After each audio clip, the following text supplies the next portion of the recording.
আজকে 22 ডিসেম্বর 2024 আর আজকে আমার দেশ পত্রিকা আবার বাজারে এসেছে। আমার দেশ দেন তো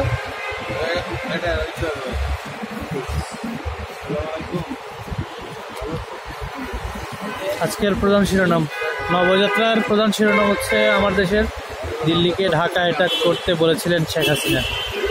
এটার ভিতরে এই যে বিপ্লব এবং নব অভিযাত্রা এই বিশেষ দুটি প্রপত্র আছে পত্রিকায়।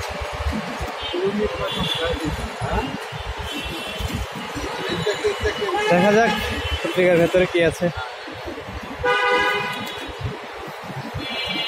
আমার দেশ